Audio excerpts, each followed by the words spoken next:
Welcome to Toffee TV. It is the final word. Leicester City 2, Everton 2 at the King Power last night in a game Everton probably had to win.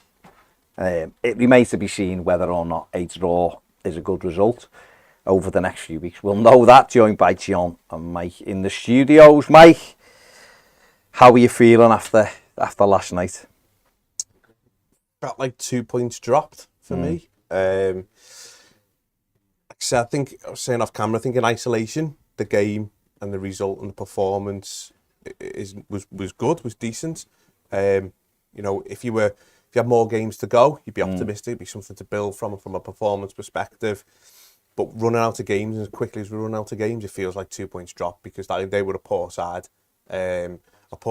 who we'd managed to do the thing away from home, which we don't very often do, which is get the first goal, quiet the crowd down. They were nervous. You could feel the nerves through the TV of their crowd.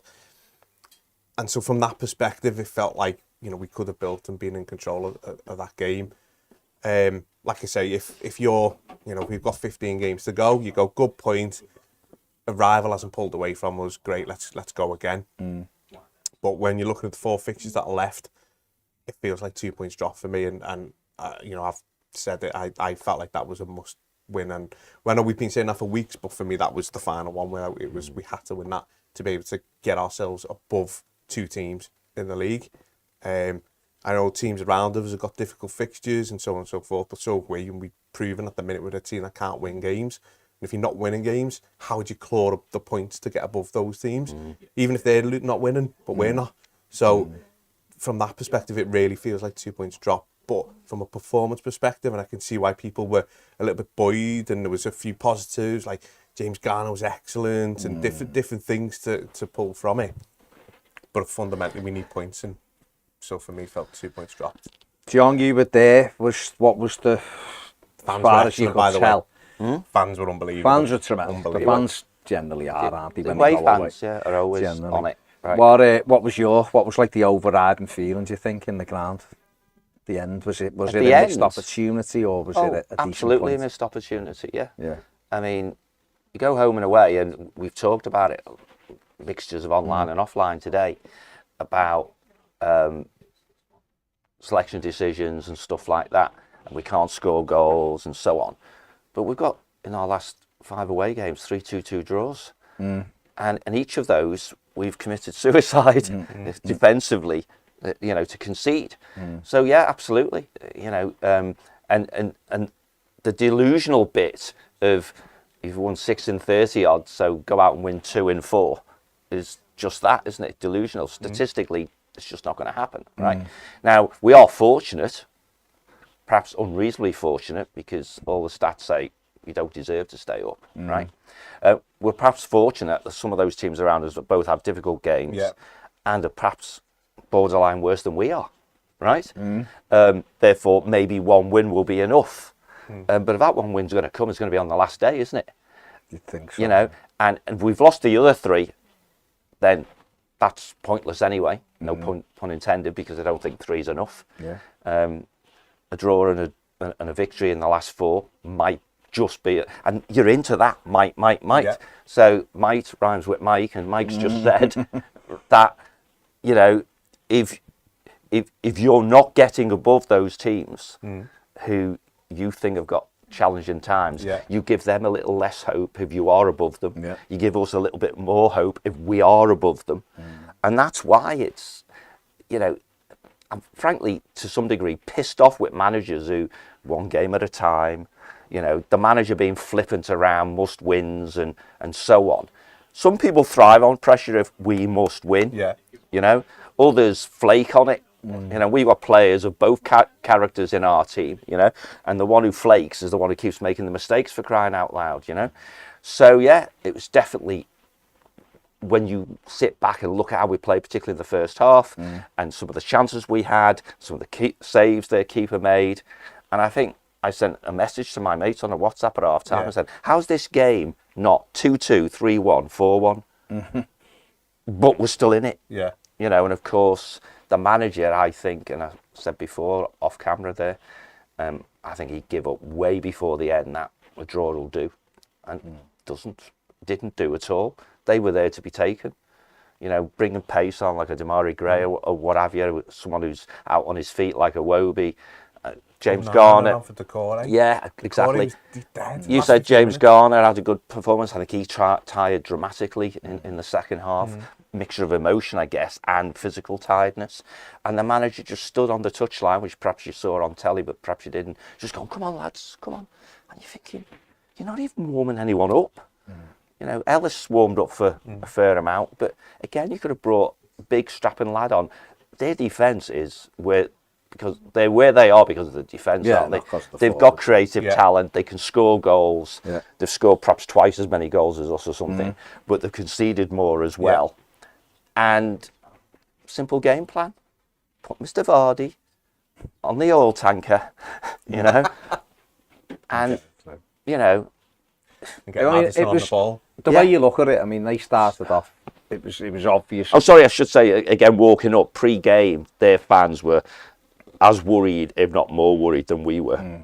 So once you've quieted them down with a Stonewall penalty and you're getting chances, and that penalty was justified on the start and so on, it's go for this. We all know clubs who would say, right, they're weak now, let's really pile in. And we went into a chance for Mathew on the edge of the box, and that was the game plan. But Everton did start the game pretty well and looked on it. Dom obviously we are back again. You know, another game. Third start on the run. And he tired as well, but he did. But that's good for him. He's the focal point, isn't he? And he gives you an opportunity. And we got the penalty. It was a nice little build-up. Actually, got ball in behind by Seamus. Stonewall penalty. Yeah. And he took it well. And at that point, they were rocking, weren't they? They were all over the place, and we did look in control. And it was like, can we put this game to bed now, as you've seen other teams do? Because they've done very little. And in typical Everton fashion, we go and gift them a goal, and such a bad goal as well to concede. If we've got the, I've got the stills on. We'll have a quick. There's so much opportunity here to avoid it. So we've got it here. It's coming up any minutes, right? There's the first one. This is the ball that's coming in. So I've got Shunchu and Michael Keane circled. So the ball's being knocked in. Seamus Coleman's gone out to try and close the ball down. The ball's gone into the box. So if we move it on to the next one, there's now a little gap between Shunchu and Keane. You can see the line there. So Michael Keane here has got to be making sure that he's got eyes on Shunchu, I think, because that's his man. The other two have gone to close the ball down, so he's Keane's responsibility. We take it on again. The ball's now coming, and you can see Keane's realised he's struggling here. Shunchu circled on his own at the back. He thinks so slowly, Michael Keane, doesn't he? Well, he does, yeah. We know on again. Now he realising he's in trouble, and he's looking at the ball. It's in mid-air. Again, take it on again. Shunchu's got the shot away. Take it on one more. And then obviously I think Pickford should do better. I agree. Gets a hand on it. Got to save it for me. I don't know why he goes to ground. So. But I think what Michael Keane there. You're a keeper, you know this. The goalie would have stuck your leg out, as you've seen the Leicester goalie do on 2 occasions and save it. Michael Keane there. I've said this quite a few times.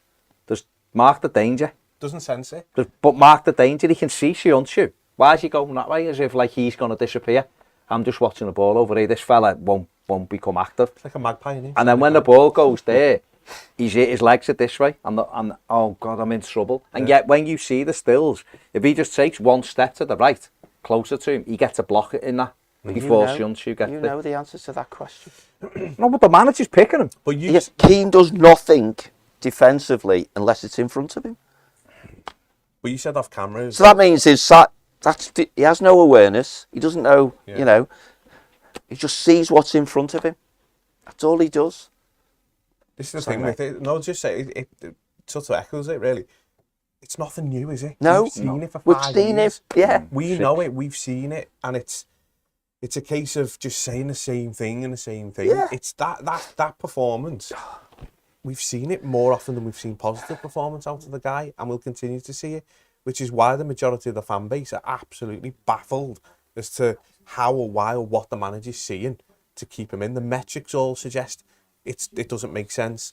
Your eyes suggest it doesn't make sense. Other people's performances around them I mean, I don't know if it's just, but I think Tarkowski's dropped off a cliff since he's been alongside him. I don't think Tarkowski knows whether he's coming or going. I don't know whether he thinks he should be going for the ball, where he's at. Everything, I think Pickford, again, we were saying off camera, looks a little bit more erratic in his personality since Keane's come back in. And these all may be coincidences, but it's highly unlikely, isn't it? Because we've seen it all before. We've seen Keane destroy his other centre-back partners. We've seen Keane make Pickford be erratic. And we've seen Keane put in trust, that performance. Isn't it? Yeah. We've seen, you're right. And again, it is, a lot of people, Michael Keane said it before, wants to do well for Everton Football Club. I don't think he's a player I don't think he's like, I'm not bothered. And he's one of those. I don't think that. I think he always wants to do well for Everton. I think he's in his head, ideally, he wants to play for Everton and he wants to perform well. You can debate all day whether you think he's good enough or not. The fact of the matter is, right now, he's not in good form. This manager talks about keeping the shirt, getting it, making it difficult for your teammate to get it. Yeah, he took Conor Cody out immediately. The minute he made an error, he was out the team. Yeah, Michael Keane's led a lot.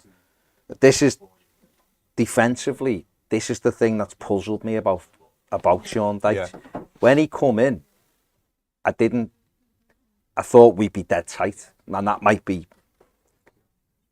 unconscious bias thinking about the way Sean Dyche was, perception of him at Burnley.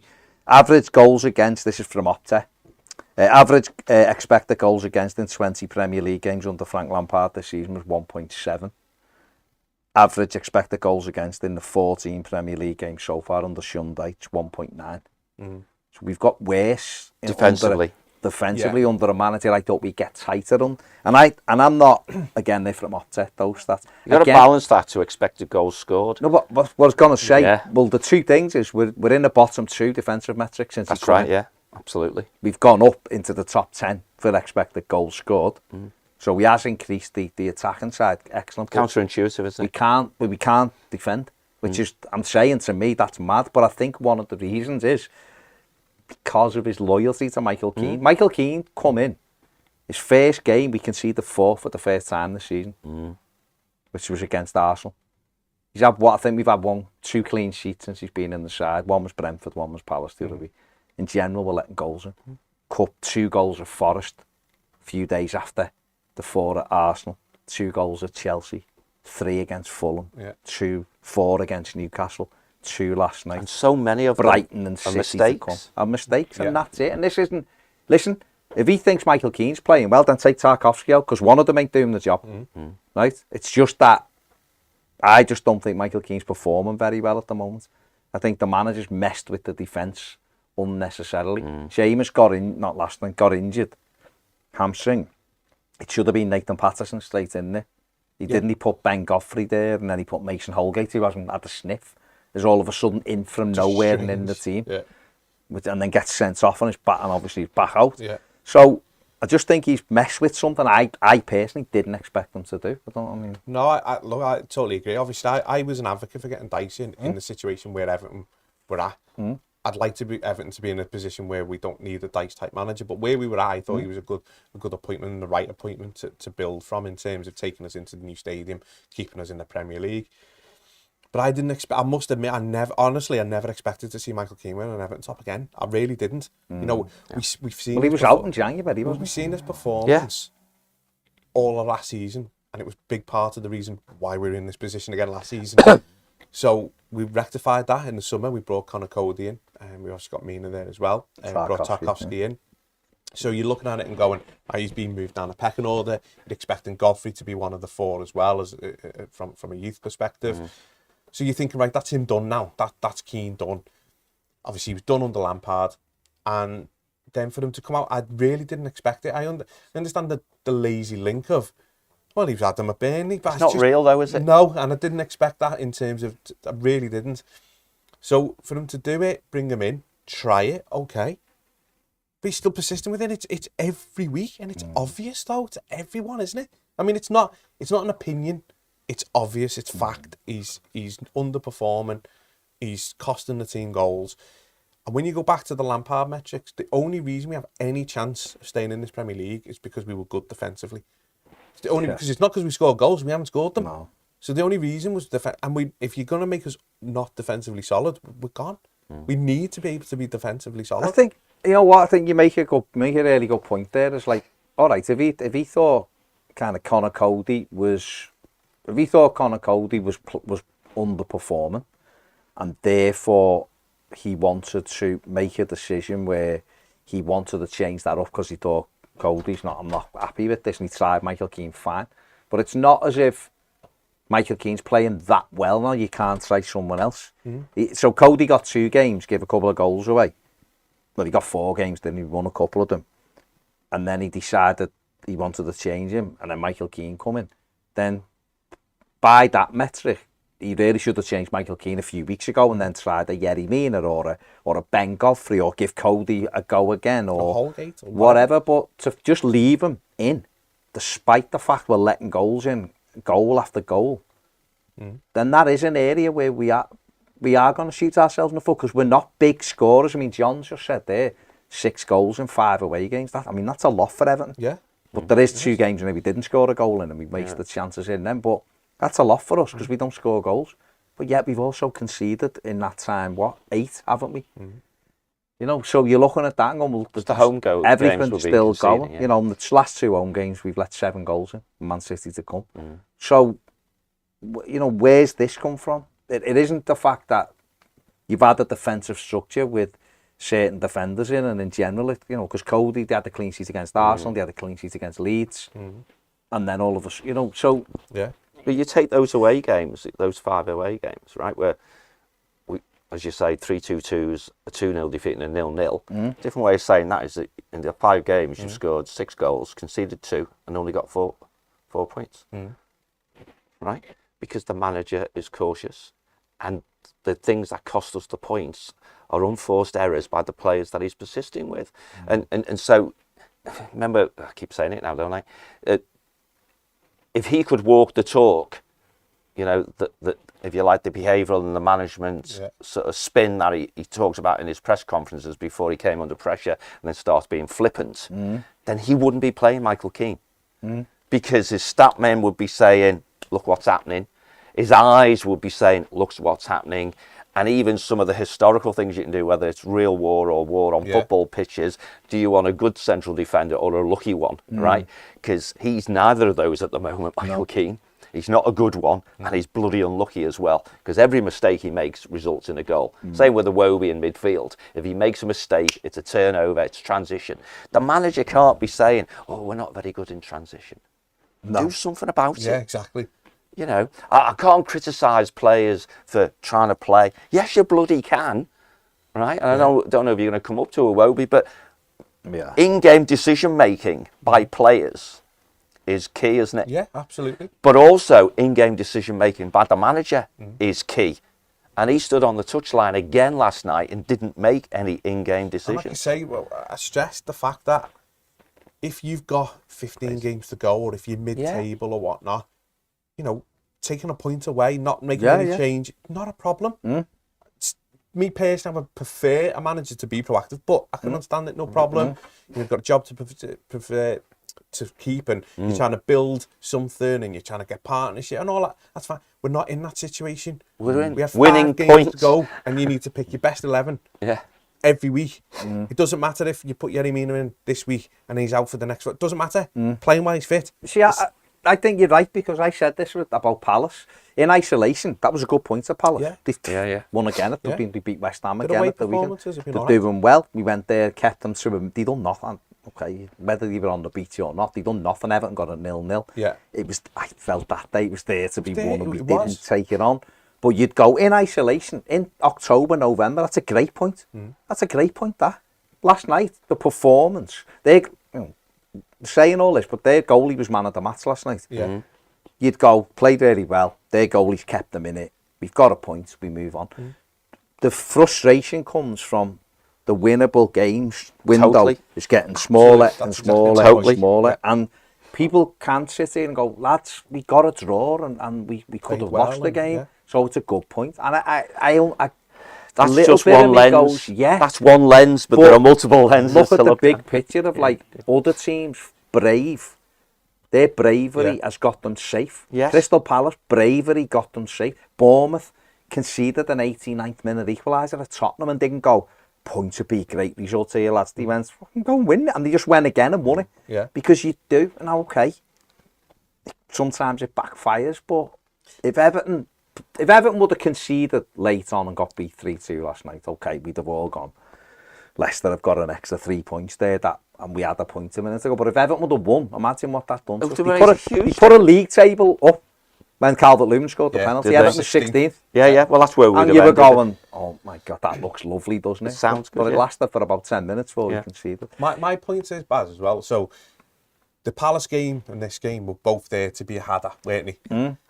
If we went for both of them, and I know it doesn't work like this is reality. I know what you're going to say, but you're right. Yeah, if you win one of them, you're a point up anyway. We're out the bottom three. And there's momentum, isn't it? Honestly, I think if Everton can just get themselves out the bottom three, I feel like they'll be safe. I think they'll go down by not getting out the bottom three. That's my issue. The other thing you'd have to look at as well is this kind of like roadmap that he's got is fine if we'd have beat Fulham. Yeah, if we'd have beat Fulham at home, gone to Palace and got a draw, gone to Leicester and got a draw, you'd have gone there, Sam. Of course, yeah. Win your home games, get draws away. We're all right, we've won off, because we'd have now 32 points. You wouldn't be in the bottom three. Yeah. Would we? So you'd go, that's a good point. Don't get beat by them. We'd have all been saying, if we'd have beat Fulham, don't lose this game. Yeah. If we can't win it, do not lose it. Absolutely. Right? We'd have 32 points. We'd all be sitting here going, we're going to be all right. We're capable of getting 4 points from the last two games, and we'll be fine. Forget the next two. The last two games, we get 4 points, we're fine. 2 points at that stage might still have worked. 2 draws might still keep Everton up. Now, if you're saying to me, can Everton get 35 points, I'm going, well, you just gone, that'd be 6, wouldn't it? Yeah. Can Everton get 5 points out the next 12? Yeah. They can, but you just said, in a different world, the exact words you just used was 4 points from the last two games, and we'll be fine. 4 points from the last two games, well, I just showed you the computer's prediction, wasn't it, right? Because it was a draw at Wolves, lose the other two, draw at Wolves, beat Bournemouth. Yeah. But your words stand true, but you have to put might in front now. Yeah. Instead of would be fine. Now it's might, because it's not in your hands. And so to get in your hands, which is your point, is you've got to get out the bottom three, therefore you have to get above some of those teams. Yeah. Same thing we were just a few minutes ago, we talked about last night. Same conversation, except we're going to Brighton away for this one. Yeah. And Forest have got Southampton at home. Yeah. And if they beat that, there's 4 points at Forest right. If we lose at Brighton. And all of a sudden, you're 4 points behind at Man City to come at home. That's exactly it. So you're going, I'm going with 4 points. You know, and then imagine, and I know this is a big if, but we're a goal better than Leeds. Like, okay, Leeds go to City at the weekend, so they could get pumped 5-0 as well. Yeah. And they're both of us. Goal difference might take a hammer. But Forest, I think, what are we, 8 or 9 goals better, maybe? Something like that, right? Yeah. It's not beyond the realms of, that, turn around on the weekend. Yeah. That quite easy. Yeah, Everton, Forest, so 7 goals. Brighton could beat Everton 3-0. Oh, easily. Just beat Wolves 6. 4-1 at home. And City could beat us 4 or 5-0. Couldn't they? They could, saying they would, and I know that's very defeatist. I'm just saying, could. These are all the scenarios. But then that, what looks like a point in our favour, the 7 goals, could quite easily disappear. And sorry to be a party pooper, right? The computer prediction is staying up on goal difference. Yeah. See, so does that. Which had a 2-1 defeat at Brighton, didn't it? Perversely, a 2-1 at Brighton, presumably because the last away games we've been okay. Yeah. And a 3-0 home defeat to City. And you could but we expected to go to I was going to say Main Road then. We expected to go to Eastlands, didn't we, and get battered. And we didn't. So we're now back into that. I can't tell you what the result. We could go to Brighton and win. Yeah, obviously. But we're back into that like we were last season.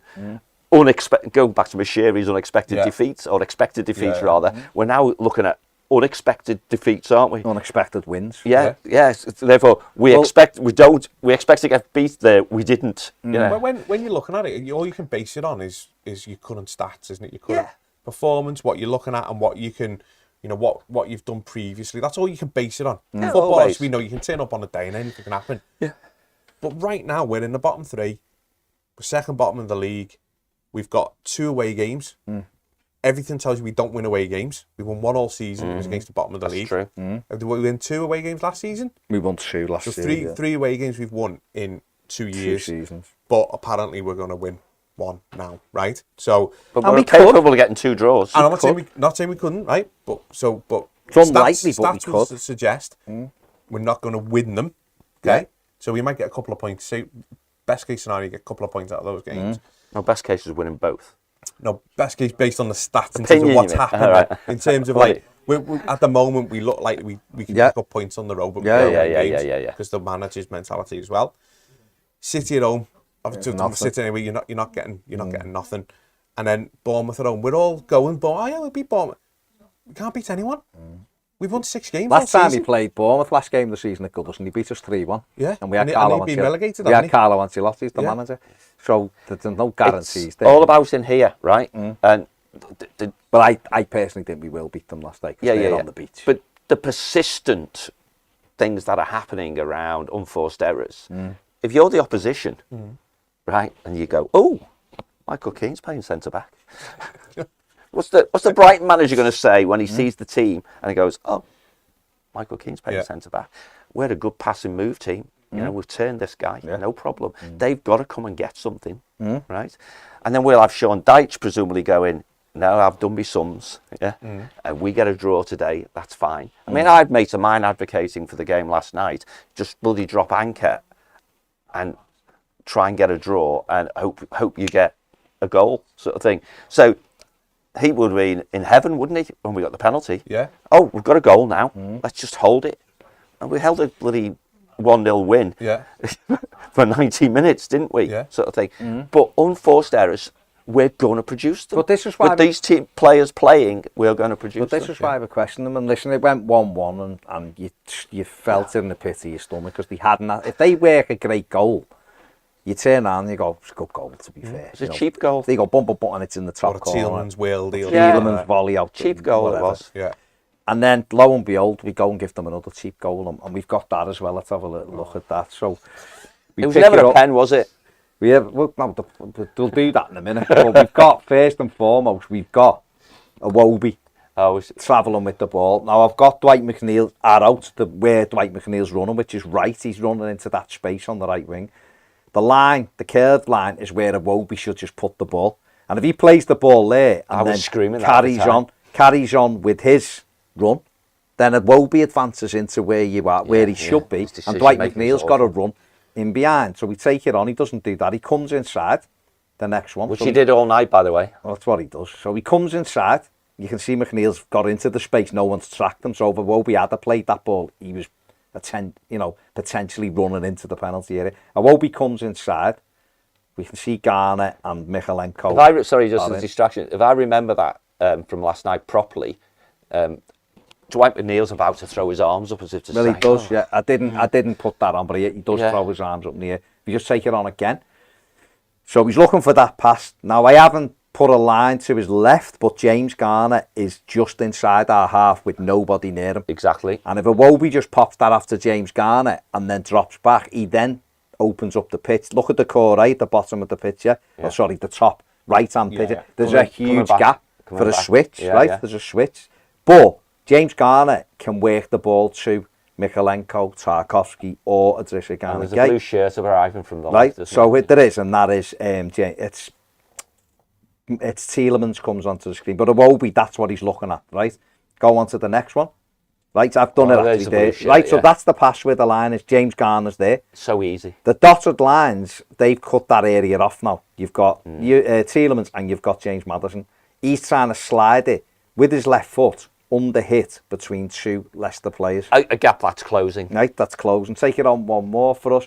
He gives it away and now we're in trouble. Seamus on the bottom of the pitch is now having to slam on, try and get back. Wobie's already knows he's in trouble. And there's a line of our 3 players, body weight, having to shift back and chase Maddison. We take it on again, and there we go. Maddison, so Michael Keane and Vardy are level at this stage.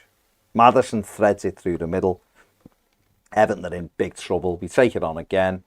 Vardy is clearly away from Keane, who has a little tug at him, but then realises.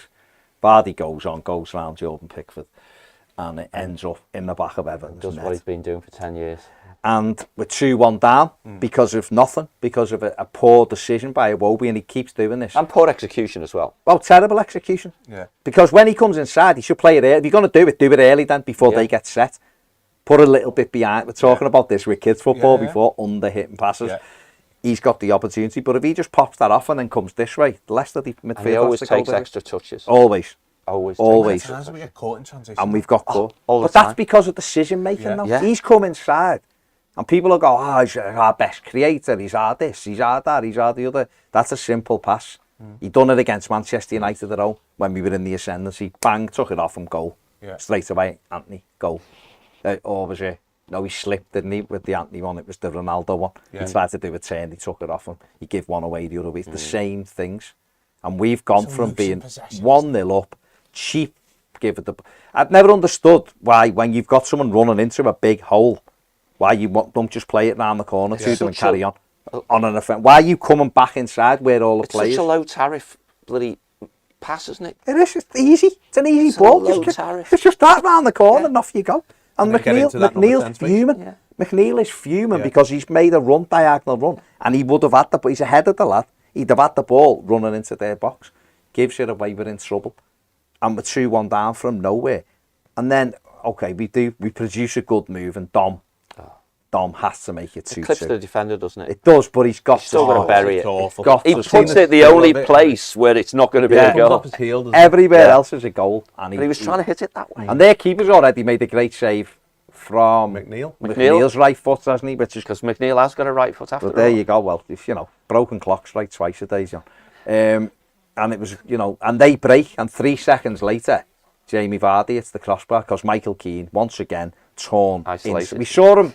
Isaac do it to him last week. Yeah. Isaac sent him the chippy and to McDonald's last week. Last night. This was Aldi, was it? To Aldi and Lidl. He didn't have a clue which way Vardy was going with it. He didn't know what day it was. Honestly, I'm not even joking. As it was happening, I laughed. When I was watching it on the time, I was laughed. It's embarrassing. What do we say to kids when we're coaching kids, though? It was just... My big thing at the moment with our defenders at the kids' level is watch the ball. The player can do what he can spin on his back if he wants. I'm not asked. The ball is all you can control. And he was looking at Vardy like this, and he didn't know. I'd never understood a centre back who's doing it. Honestly, I just look and think, what is going on? And it's Vardy should score really. Yeah, absolutely. And it would have been over. But in the times previously, going back to the manager about can he walk the talk, when he's doing his interviews about look at body shape, see the trigger movement. The coach's voice, so he says all that. None of his players do it. Certainly not Michael Keane at the moment. He's all over the place. But if you're in that team, that Everton team, and you see what Keane's doing, and goes back to what you were saying before. What's Jordan Pickford thinking when he sees the ball's being played through, the bloody man with more pace than he knows what to do with it is on it with Michael Keane, and the keeper's thinking, "You sure that we picked it out for the Fulham game when Keane was asleep for 2 of the 3 goals at home." Totally. And Pickford's having a go, and Tarkovsky both having a go with him. Yeah. Having a go. Dan James' goal in particular, which is wonderful. His body position is horrific. And Pickford and Tarkovsky are having a go with him, fully just screaming at him. Coleman had a go with him early on last night. You see him, he's just like, as if, in the Newcastle game, he wanted to strangle him, Tarkovsky, in the Newcastle game. Yeah. Because he was all over the place. And yet, the manager is saying playing him again. Like we've said, if he's not working for him, take him off, take him out the team, put something else in. And like I say, look, if the manager sees something in it and we're keep going, got 15 games to go and we're safe or what, okay, maybe he wants to persist. Not in the situation we're in. We haven't got time. Every goal's a hammer blow, and then they break. Work on things in the training ground. Before we talk about the third one, obviously we lost Seamus Coleman, and it's off another terrible ball from him. But it was a late challenge. It wasn't a malicious one, but it was late. He went through him, didn't he? It was late. His leg was planted. And Seamus, we don't know at the moment. We don't know what it is. It looked a bad one. The manager said it's a bad one. Yeah. You worry whether that's him done as his career, because of the age, and if it is a bad one, how long's he out for? I hope it isn't, because he was playing quite well last night as well, Seamus, and He's been absolutely fantastic for Everton of late. He really has. This season's Stands been up. exceptional. And you're seeing him going off. The lad's injured and obviously in agony, and he's like trying to get everyone going. It's a hammer blow. It's an absolute hammer blow to Everton. And obviously we obviously all pray that he's all right and wish him a speedy recovery as he can get, because he's been phenomenal for Everton this season. He really has. Are we going to talk about Keane again? We're going to go on to Keane again because after that, he then gives... No, I've got an observation and about it. Well, the thing is, and again, you keep harping back to kids' football, but if this was like, in the teams we coach, you'd take the kid off, wouldn't you? Because he's having a mare. So you give him, you'd go... Don't destroy him, No. Yeah. So you don't want it to get worse. You get him off and go, come on, mate, we're just giving everyone... The best line ever at kids' football, we're giving everyone a go. Giving everyone a run out. Well, Michael, we're giving everyone a run out, you know. But they then get a penalty. And the thing I loved about... I mean, I'll be honest, I thought we got away with one early on. I think, was it Seamus hit it, or was it Michael Keane? It hit one of our players early on.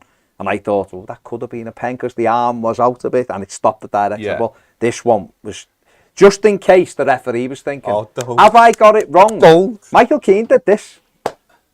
Don't. So Michael Keane just basically showed the ref where the ball hit. And the referee said, Michael Oliver said to him, the T-shirt line. And Keane went, there. No, the T-shirt, it was like, the T-shirt line, Michael. Don't tell Michael Keane that he'll end up coming on with long sleeve ones. Well, why not? Why not? Long sleeves make it a bit more difficult. But I'll be honest. Not a real footballer, I'll be honest, right? He shouldn't have said anything. His arm was out. It was a stonewall penalty. Oh, it was, yeah. That's it. If your arm's out the ball, it's a penalty. You can't moan. Dice was saying something like it, disputing whether it. Oh, you've seen. It's Michael Keane. We see them given. We see them given. It was a penalty. But I'll be honest, when it was a penalty, I don't know about you. I mean, John would tell me better in the ground, but I just thought it'll be Vardy, and that's game over. That's exactly what I said. Thought. That is exactly what I said. Vardy, because I had my great nephew, Joshua, who's been here. And I said to Joshua, says, Vardy doesn't miss many penalties, mate. I did cry it in. I was watching with my dad and my track, and I was like, Pickford doesn't say pens no more. Never. So it's 3-1. Well, Joshua so I got up and I opened the living room door to put the kettle on, and I'm stood on hovering. You don't want to watch, but you have to. Hovering. And he obviously saved it. But his response to my Vardy was, but Pickford's good at penalties. Yeah. And then he went, but he hasn't saved one for a while, has he? And we're having that conversation. Hang on a minute. He's not taking it. But you still think Maddison strikes the ball so well, doesn't he? Yeah. We surprised he went down. I mean, he's apparently 50% or 60% goes down the middle. Not surprised. No, a lot do, don't they? Because brave from the goalie though. Yeah. I thought to stay down the middle in such a key moment. Totally brave. I think very. I think trusting it's a in the decision. stats. Yeah. No, but that's exactly it, isn't it? So he's just in the stats. He's looked at the percentage is. 60% of the time, this guy goes down the middle. I'm going to stick with it. Yeah. And fundamentally, it's worth the treat. It's a great advantage for the guy taking the penalty. With the talent he's got, that the keeper probably almost certainly knows that more than half the times I go straight down the middle. But guess what, lad? I ain't doing it today. Yeah, and he doesn't. He just does it. And why don't you just catch it? You're a keeper. Why don't you just catch it? All that. It was a good shake, John. I think you're being. He's trying to be. I think he's being flippant. I am. It was a big save, though, wasn't it? And it could, to be honest, was you're a keeper. Yeah. To be honest, it could be a save that keeps. Oh, absolutely, absolutely. Yeah, it could be, couldn't it? It could. Yeah, no, absolutely. I mean, it was massive. I was the same as you. I was thinking it was over, mate. It's done. It is what it is. You know. Been a good performance, capitulated again. Felt a bit like the Newcastle game. I thought we started well in that and capitulated and whatnot. But no, big save right on half time. It was needed to get in. And at that stage, you prayed not to see Michael Keane come back out at half time. That's all the debate was at half time in the stands was. Cody O'Meara.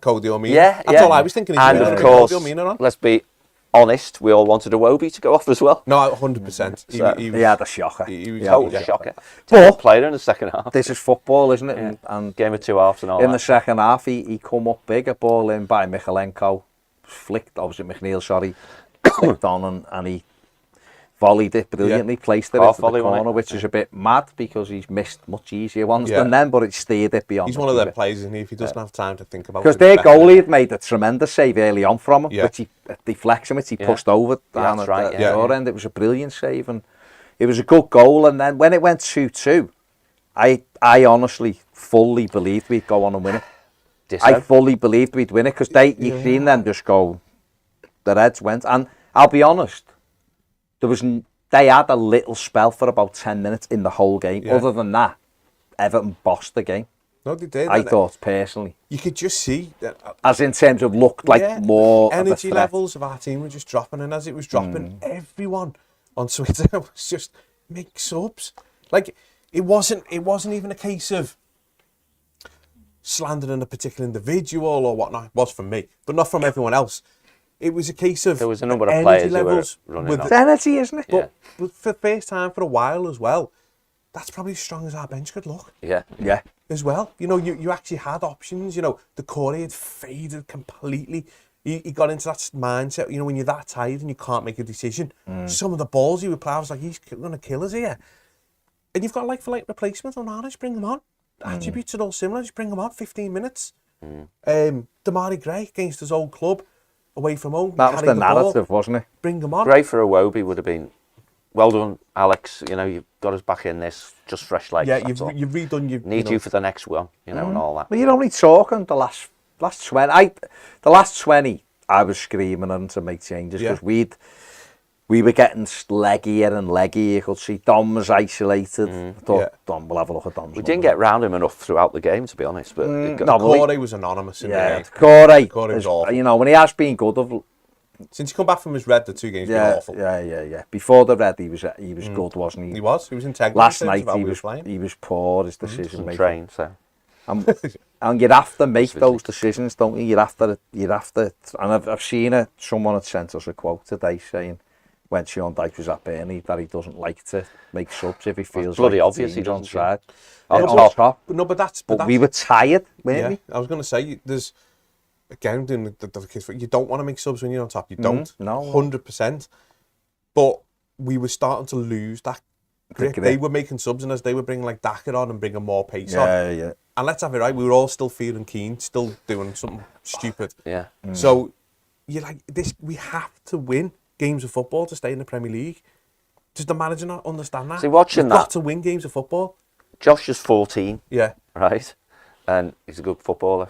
It's interesting to know if he's good as your lad, but plays at the back and all that sort of stuff. A good passer of the ball, whatever. But of course, he's exposed to people like you and you coaching him and stuff. Yeah. And he was whinging from less than an hour gone. Change it. And his comments were, we're on top here. Yeah. They're tired, we're tired. Quote, you watch, they'll make the changes first and bring legs on. And they did. But And yet, they still didn't make a huge impact. they didn't, and that's why it was frustrating. And then it's, And that's why with all from goes right to the knackered, start. tired players are still getting as many chances and what have you as with their fresh players on. And what would our fresh players do? And we got in a couple of times, but poor this because of tiredness. That's exactly what it was, and that was what was frustrating me. I mean, it goes back to the very start when we said, how does it feel? That's why it felt like 2 points drop. That exact point. Totally. They made their subs. They didn't have the impact that we were all fearing. Yeah. We've got a couple of decent options to come on, and he hasn't done it. And like I say, in isolation, the game, keep going back to the same thing, but we have to win football matches. You've got to take a chance. You've got to separate the two things, haven't you? Yes. It's not a we're not sat here going, Everton were terrible, they're terrible. No. It was the best they played for a while. It was good performance. And in an isolation again, so away from this where we are right now, it'd be a good point. Yeah. Play quite well.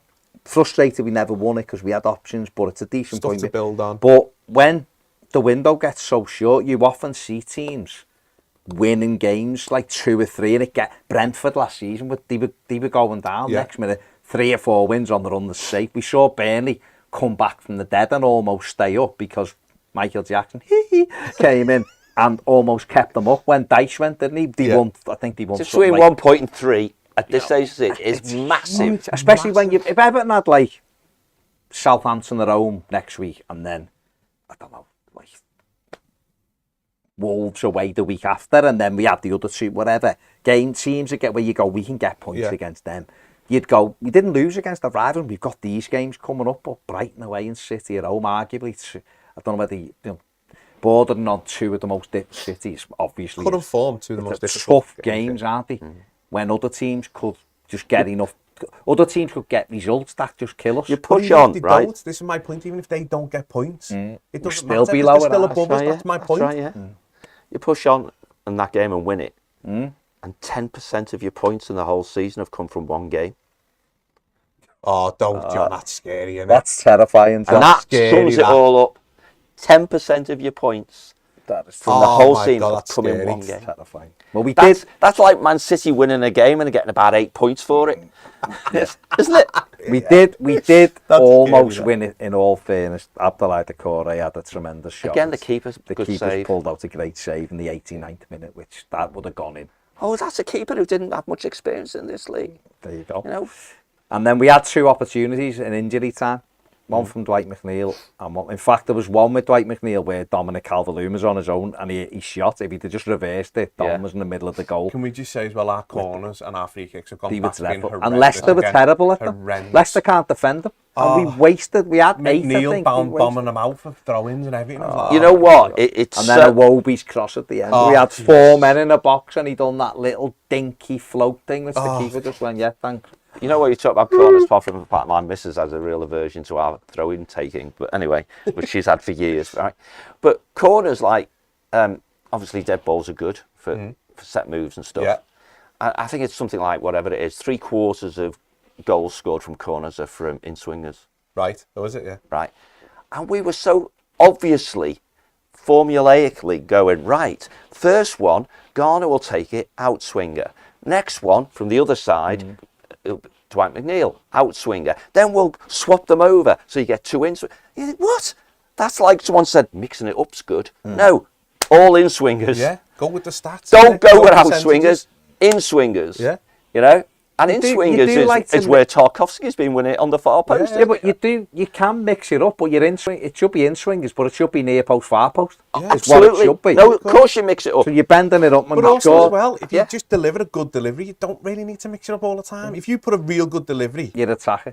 it's hard to. Well, we hard had to one defend. with Michael Keane headed wide, which He had well, a few, he had a few over the top. 50 pence, But we had a period of time where all defences playing us were petrified that we'd get a corner. Yeah. Because what Tarkovsky was doing, you know the what we're going to do, but we can still do it. And we had Onana in there, Yeah. but he wasn't there. The point I want to make about Keane before you do the rap, Yeah, go which on, is it's crap. But I'm gonna rap. I'm not gonna rap. Yeah, That rap isn't up. happening. I'm not rapping. Things are bad, but I ain't Close. rapping. That's what you said you were doing. It's the only reason I'm here. Nah. But his in-game play without the mistakes isn't very good either. You know, Okay. he had a load of short players around him, and Yeah. he was winning headers, but they were just getting given to people. Yeah. Do you know what I mean? He literally seems like the oldest of old-fashioned centre halves, whose job is just to go boop, Yeah. boop, I mean, literally, and ask him to do anything else, and he can't do it. that is why he's in the And team. yet on the ball, he's supposed to be, and he sometimes he does demonstrate. He does he can sometimes pass. step out nicely, Yeah. but he done one against Newcastle last week when Yeah. he got up to the edge of their box. But He is, yeah. few and far between. That's what I isn't it? mean. So it's got to all be in here, hasn't it? Before you wrap up as well. Go on. you're doing I'm your not rap, rapping. No matter what you say. Can we just say, wasn't it incredible that Patterson at right back was good at right back? Played all right, yeah. A right back. You know an what? international right back did all right. Apart from keep the Where ball did we in. get him from? All of a sudden, It's crazy, isn't it? yeah. But No, it is. but genuinely, like I say, I've been I want to dive defender them and stuff. It's worrying when he's in his interview genuinely surprised. Oh, Patterson done well. Look You're like, surprised. it was like, yeah. I think the pressure, obviously, at Burnley, I know, but it's it's scary, obviously isn't it? not the same as Everton is, regardless of whether Everton are big and the story's massive and the pressure obviously is mountain, but just make life a bit easier for yourself. The lad keeps giving goals away, take him out the team. If you've got a right back who plays there, play the right back. Yeah. If you've got a left, play the left side of midfield, play it your left. Just do the things that I thought you would do. I honestly just thought he would go. Said this before the United game the other week when we'd lost to So Corey. simplistic, yeah. He'll just replace like for like, because he's a simple manager, It's as just when in he's torn it up. he's set you up, which is I had no problem Yeah. with that. None at all. If you stick to it. Set you up, stick to it, and off you go, and do yourself a favour. One player who I did think made a big difference last night, and I do think he has, and I know some people are going, well, they were moaning about him last night, but I thought Dominic Calvert-Lewin people moaning? did well. People tell him he's not good enough still and all that. Really? But let's have a look at Dom's numbers from last night. 3 shots on target, won the penalty, scored the goal. That's 50 clicks for me. Won 10 out of his 23 duels and completed 1 out of 2 of his dribbles, 50% of his dribbles. He did have a good little move where he has a shot and the keeper saves with his foot in the second half. And I thought his movement was quite good last night. He caused some and I trouble just all thought night. he just gives you a starting point. They weren't getting And round. if Everton got players round them, imagine if Everton had, and Dwight McNeil was my man Tamari of the Gray match, would have got round him, wouldn't he? Dwight McNeil was my man of the match last night. Yeah, he was mine right? as well. Yeah. But if Everton had like 2 wide players who got goals and who carried the ball, Dom would be perfect for that. And yet the amount of times he wins stuff or knocks stuff down or flicks stuff on and no one runs after it. I was screaming at Iwobi because twice we'd done a long ball. He was quite clearly going to win it. And Iwobi just didn't bother running past him. He just stood watching him like that. Do you and know then what's like frustrating as well? I don't know if you're the same, but when Decore come into the side, he was doing that role. When there was a Mopai or a Gray up front. Sure. And I've been disappointed the last 2 games since he's come back in. That must be an instruction, no, mustn't it? No, he got told by the manager to get closer to DCL in the second half. But he was running on empty by the time he told it. He was like, You thought you'd have said that at half time because no one was getting near him. Well, yeah. You know, oh, yeah, but you refresh the message, don't you? At half is time. it? But it's strange because, like you say, if people are criticising him, the team night and day from an attacking perspective with him in it. Yeah, look like a totally different side. Does he miss chances? Yeah, he always has done. All strikers miss chances, apart from Haaland. You know, obviously that one that's come through. He scores more than he should. Well, realistic, like the couple of chances that he's missed there, Calvert-Lewin, if that was Mopai, I'd had to be falling off, ripping him, slating him. So I can understand those couple of chances, but it's the overall in-game. He did also equal Neil Maupai's season tally last night. Is it? No, but he equaled it last night in one. But with He'll double it in the it's next everything game. else as well, though, isn't it? Brings people into play. And Dom gets stick, but he's doubled Neil Maupai's season tally last night, and he hasn't played. So no, I'm just saying these are when we're talking about. Listen, I'm saying it tongue in cheek, right? But when we're talking about what reasons why, I got asked this on the overlap the other day. I got asked it before before we even done. Well, no, it isn't on YouTube. And our thing with this is before they were filming. Like Gary Neville, like why is down? Like, are you really asking why we're down there? We don't score. We scored 25 goals before. We scored 25 goals. Our leading scorer's got 5 goals. You know, we haven't had a centre forward. It's amazing. We might still get third top scorer. I said it's amazing. We might stay up. We haven't had a striker the whole season. And when I'm talking now, going Dominic Calvert-Lewin, people have hammered and all, and you know whatever. He's doubled our other strikers' tally. Yeah. And he's hardly played. These are the reasons why it's amazing that we've still got a chance of getting out of this. Yeah, because totally agree. The numbers, exactly. The numbers are berserk. Dwight McNeil's our top scorer, right? And he's done, but he's having the season of seasons because he doesn't really score goals. He's got 5 goals, and that's really good for him. No disrespect. So he's doing his bit. Right, he's doing his bit. But at 5 goals in May is your top scorer.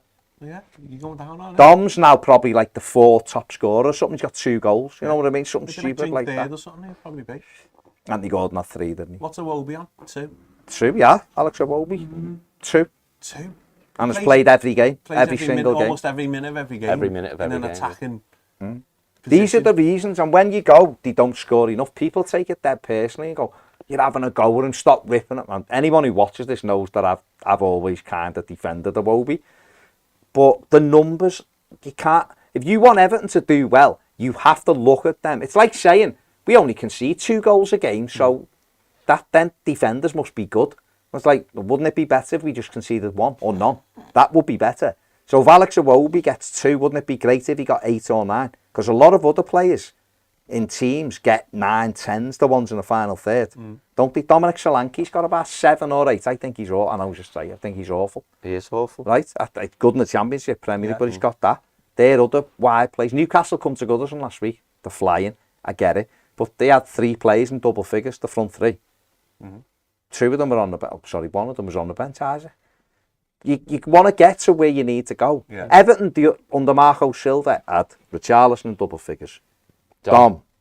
They were vying for top scorer, weren't they? Gylfi. Yeah. In one season, all in double figures.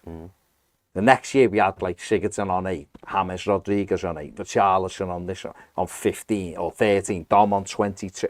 You know, all of these goals that were in the team, that was why Everton were able to get closer to, and I know we fell away a little bit towards the end, but we were second and we were 4th in March with them. You're there because of the goals. Aston Villa have had an unbelievable run because they've got goals in their team. We can't sit there and go, I like Iwobi though, and I like Damari Gray, and I like Dwight McNeil. Yeah, great, but what's their output? What's the goals which win us games? What Neil Maupay, how he works hard. Great, but doesn't score goals. I was going to say, that's questionable. Does he? I'm just saying. So for Everton to evolve and to move forward, we've got to buy goals in as well. But I don't even know why I started that. But there you go. No, but it's just going. That was Dom, wasn't it? Yeah, it's just highlighting the fact. Obviously, we know the issues. We know where we are, don't we? We know as Everton, and everyone watching it with blue noses will know. We know why we're where we are. How we stay up is defensively, and this all leads back to that circle of the Keane debate, and that's why it's so frustrating, because we know we've got to be defensively solid to have a chance of. Let's have it right. We're going to finish now, but we could go to Brighton and get a result. They're a good side. They're playing really well. They're not quite Man City. By a result, you mean a point? We could get something. We could go win. Yeah. We'd have to be probably very fortunate on the day, and we'd have to have Everton. I've said it a million times. No unforced errors. I was going to no unforced errors, and I've said it before. If Everton didn't have bad luck, they'd have no luck at all. You know what I mean? That's just the way it is. We could do it, and it'd be one of the biggest results we've probably ever had, and that sounds ridiculous, but given the predicament we're in, wouldn't it? Yeah, if Everton went absolutely. to Brighton and won next week, we were flying. It'd be a huge result. Yeah. And put Everton on 32. But the reality, if you were a betting man, or if you were a neutral, just look at you'd stats, look at the stats and go, they've got no chance of getting anything at Brighton, and they've got no chance of getting anything at Man City. So therefore, Forest, you would expect, Forest just beat Brighton last week, 3-1. You would expect them to beat a very poor Southampton side. So therefore, Everton already that would put Everton 4 points adrift of Nottingham Forest. And if they win, their goal difference gets better. And if we get beaten, then the goal difference... So it's running out of time, isn't it? You look at that, if you're looking at the bottom of the league, Southampton 20, they've gone for me, they're gone. 5 points behind Everton with 4 games, they're gone. Everton 29. Forest 30, Leeds 30, Leicester 30. So imagine if Forest do win and they're 4 points ahead of us next week and we lost at Brighton. You know, Leeds will lose at City, I think. So they'll be the same as us. And I think Leicester have got a tricky And Forest game. got Chelsea then, haven't they? May as well go home, might be bleeding Frank and his record. To be honest, he's about to lose 6 on the spin tonight to Arsenal, probably. In all seriousness, if we'd have sacked Lampard after the Bournemouth games got in, and Lampard would have gone to Chelsea, they'd have gone down. Yeah. And we'd be job done. He'd have done us a favour. If Dykes would have come in November, he probably would have had, you know, because I'm quite sure if he'd have had the whole of January, he wouldn't have allowed. Well, at the minute, he wouldn't have allowed no reinforcement. Well, he's stressing, isn't he, that he's got a point a game. That's what he's thinking of. 12 games, point a game. But realistically, points a game, 38 points, we'd be comfortable, wouldn't we? Apart from like stay up, wouldn't we? 2 consecutive bank holidays, away games, evening kickoffs, millions of miles away. Yeah. For us, the other Forest advantage, because we're in black hat mode now, aren't we? Is we kick off at R5, they kick off at 8, so they'll know our result. They'll know our result. So if we get one, pressure's on. Absolutely. Right? If we lose, as we perhaps as objective Evertonians might expect, they might just think, you know what, lads, even a draw's better for us now, and let's just, in other words, let's go at this lot, because you'd want to put your foot on the. Well, that's what I'd expect the manager to do. My issue, why I'm majorly concerned, is getting above 2 teams. Yeah, it isn't just one, is it? No, that's the problem for me, and that's why to me Leeds are struggling. I'll be honest, Leeds. I think it's us, Leeds and Southampton. Yeah. Not in that order. It'd be Southampton, Leeds and us. Listen, we can turn it down. We got a point. We played well. We've just made it really more difficult now, and you're right. To get above 2 teams is a big thing. I think for Southampton, they've gone. To get above 2 teams is it's a big thing. Big But ask when you don't win matches. well, listen, teams win games that you don't expect them to win, don't they? You know, that's the way you look at it. Everton could quite easily go to Brighton, get a draw, beat them. I don't know if it's quite easily, but yeah. Could get a result. It's 11v11. I'm just hanging on to listening to this wise man tell me how many City were going to beat us by at their gaff. Yeah. And it didn't happen. No, so I'm going to say when we play City, it's going to be 7-0. Yeah, because you only said 5 or 6 last. You only said 5 or 6 last. I'm going to cry in the next 4 results. We'd comfortably beat Fulham at home, and we didn't. I think everyone thought we'd comfortably beat Well, that's Fulham. what I mean. I think Fulham thought we'd comfortably beat them. Yeah. And that will be the killer. Yeah. There you go. On a positive note. It is. No, listen, they're still in. Remarkably, they're still in the fight, aren't they? That is very remarkable. 1 win in 10. That's the positive. If you said 10 games ago we're only winning 1 of these 10, we'd have all said the relegated. Off getting out the relegation. So, Ped said a few times, if you can get to Wolves away and Bournemouth at home still in with the shout, then then you kind of take it, don't you? Because you are still in the fight. Yeah. So we'll see. There you go. Let us know what you think in the comment section. No, is it a good point for you? Is it 2 points dropped? Let us know. Better than none. Yeah. Big thanks to John. Big thanks to Mike. Make sure you give the video a thumbs up. Subscribe to the channel if you haven't. Thanks for watching. See you later.